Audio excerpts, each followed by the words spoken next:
kembali lagi di video reaction saya kali ini guys, oke? Mudah-mudahan semuanya sehat selalu. Nah, kali ini saya mau tengok video tentang ini ya. Indonesia terbang, Raja Drone dan Kereta Api bikin melongo se-Asia Tenggara. Jadi Indonesia, negara produsen kereta api dan drone terbesar di Asia Tenggara. Bukan hanya kereta api ya, tapi drone juga. Indonesia adalah produsen drone terbesar di Asia Tenggara ya, keren. So, jangan lama-lama lagi, mari sama-sama tengok video ini. Let's go. Selain industri kereta, ternyata Indonesia juga merupakan salah satu produsen drone yang tak dapat dipandang sebelah mata. Drone, Humanoid Aerial Vehicle, adalah sebuah pesawat tanpa awak yang dapat dikendalikan dari jarak jauh. Drone memiliki banyak fungsi seperti kebutuhan militer, sipil, pemetaan fotografi dan pertanian misalnya, hingga kebutuhan komersial seperti pengiriman barang dan jasa. Perkembangan drone di dunia saat ini sangat pesat. Hal ini didorong oleh kemajuan teknologi seperti miniaturisasi, otomasi, dan kecerdasan buatan.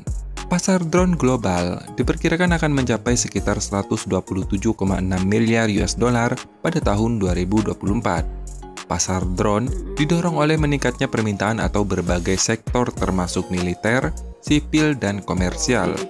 Sedangkan pasar drone di Asia Tenggara sendiri saat ini juga berkembang pesat. Tercatat, Indonesia telah mengimpor drone sejak tahun 2010-an. Drone-drone tersebut digunakan oleh TNI, Polri, Badan Nasional Penanggulangan Bencana atau BNPB, dan Badan Meteorologi, Klimatologi, dan Geofisika. Berdasarkan data Badan Pusat Statistik, impor drone Indonesia mengalami peningkatan pada tahun 2022. Nilai impor drone Indonesia pada tahun 2022 mencapai 25,2 juta US dollar, meningkat sekitar 27,3% dibandingkan pada tahun 2021 yang sebesar 19,8 juta US dollar. Angka impor drone ini menjadikan Indonesia negara sebagai importir drone terbesar di Asia Tenggara, diikuti Singapura 15,9 juta US dollar dan Malaysia 12,2 juta US dollar. Negara asal drone yang paling banyak diimpor oleh Indonesia adalah dari Cina, diikuti Amerika Serikat dan Jepang.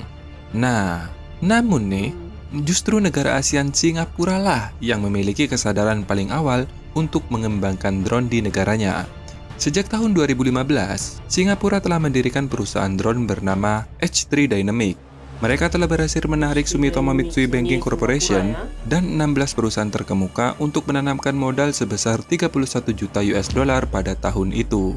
Perusahaan tersebut saat ini berkembang pesat dalam beberapa tahun terakhir. Perusahaan ini telah mengembangkan berbagai jenis drone, termasuk drone hidrogen, seperti H3 Dynamic DBX-G7, yang berfungsi sebagai drone pengintai dan pengawas yang dilengkapi dengan sensor yang canggih. X2 Fixed Wing Cargo, drone ini berfungsi sebagai drone pengirim barang yang jelas mampu membawa muatan. Kemudian ada VTOL Fixed Wing, di mana drone ini sebagai drone militer yang dilengkapi dengan persenjataan ringan. Selain produk-produknya yang canggih, H3 Dynamic juga memiliki beberapa aset penting, termasuk pabrik manufaktur di Singapura dan di Korea Selatan yang mampu memproduksi hingga 1000 drone per tahun. Selain itu, mereka mempunyai hak paten teknologi drone hidrogen, serta tim peneliti dan insinyur yang berpengalaman. Bahkan H3 Dynamic telah mengekspor produk-produknya ke berbagai negara, ke Amerika Serikat, Jepang, Korea Selatan, termasuk ke Indonesia. Namun, Indonesia tak mungkin tinggal diam saja. Sebuah perusahaan bernama PT Famindo Inovasi Teknologi resmi berdiri. Perusahaan ini adalah perusahaan yang bergerak di bidang teknologi dan pertahanan yang salah satu produknya adalah drone. Pemilik perusahaan tersebut adalah pengusaha dalam negeri bernama Julius Agus Salim. Pabriknya berada di Jalan Raya Sentul nomor 23, Kadumangu Babak Madang, Bogor, Jawa Barat. Sebagaimana dikutip dari siaran pers resmi TNI, berdirinya pabrik drone pertama di Indonesia dilatar belakangi oleh produk drone di Indonesia yang didominasi oleh produk dari luar negeri. Apalagi, pengembangan teknologi drone di Indonesia saat itu masih sesuatu yang langka. Ditambah, dukungan teknologi dan edukasi pemanfaatan drone juga masih belum ada. Padahal, Indonesia dengan sumber daya manusia dan ketersediaan bahan baku dapat mengembangkan drone sendiri, bahkan memproduksinya dalam jumlah yang banyak. Diketahui bahan baku yang digunakan untuk drone di pabrik baru ini sekitar 80% dan merupakan produksi dalam negeri. Saat ini, FIT memproduksi berbagai jenis drone, mulai drone untuk keperluan militer, sipil, hingga komersial. Produk drone PT FIT diantaranya seperti Skyro F5. Drone ini untuk kebutuhan militer, lebih tepatnya drone serang dengan sistem hit and run. Juga ada Skyro SD01. Drone ini juga bisa digunakan untuk kebutuhan militer maupun sipil. Nah, selain untuk kebutuhan militer, juga ada untuk kebutuhan khusus untuk pertanian, supaya para petani lebih mudah dalam bercocok tanam, seperti Skyro MA02, Skyro MA01E, Skyro MA01C, Skyro MA03. Kelebihan drone ini dapat membawa tangki yang dapat digunakan untuk pemupukan cair maupun obat-obatan bagi tanaman. Persentase TKDM PT FI saat ini mencapai 65%, tergantung dari jenis produk dan kamera yang digunakan. Selain itu, PT FI bukan hanya sebagai produsen drone, tapi juga menyediakan pilot akademi atau pelatihan pilot drone. Karena perkembangan drone di dalam negeri semakin pesat, maka perusahaan-perusahaan drone baru di dalam negeri mulai bermunculan nih, baik swasta maupun BUMN. Misalnya, PT Bentara Tabang Nusantara, atau yang sering disebut PT Beta.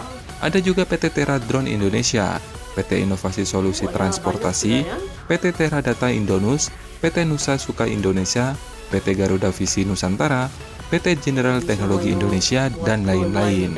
Tercatat, saat ini ada sekitar 67 perusahaan drone yang ada di Indonesia.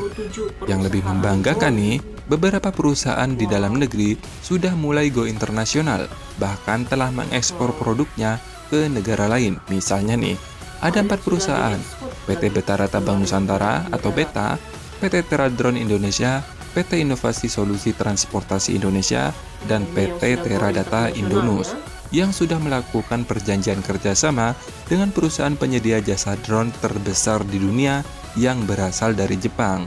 Perjanjian tersebut bertujuan untuk menjalin kolaborasi ekspor drone dalam negeri ke pasar internasional. Kerjasama yang komprehensif itu ditandai dengan penandatanganan perjanjian pengadaan 40 unit drone Raibe.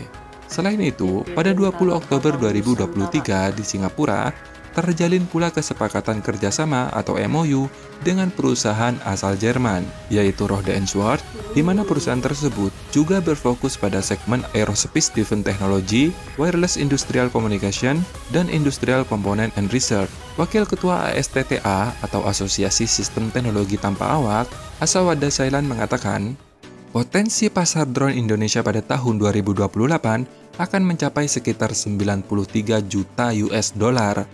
Dengan nilai market sebesar itu, seharusnya industri drone lokal mampu menguasai pasar tersebut.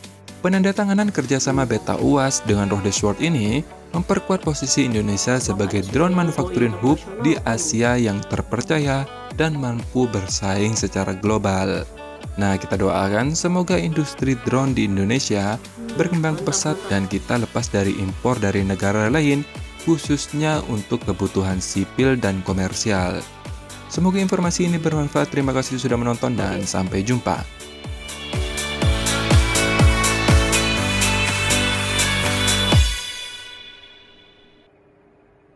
Oke guys, dari tadi ya videonya ini. Jadi itu dia ya, Indonesia bukan hanya produksi kereta api yang laku keras gitu kan di luar negeri, tapi juga produksi drone ini. Ada yang sudah go internasional gitu kan. Beberapa perusahaan drone di Indonesia gitu kan. Ada yang sudah kolaborasi sama Jepang, sama Jerman gitu kan. Jadi go internasional sudah semua ini. Gila, makin mandiri lagi gitu kan Indonesia untuk memproduksi pelbagai lagi inovasi-inovasi yang canggih ya, hebat. So, terima kasih banyak sebab kamu sudah menonton video ini. Jangan lupa macam biasa untuk support channel saya dengan subscribe, like video ini, dan jangan lupa untuk komen juga, oke?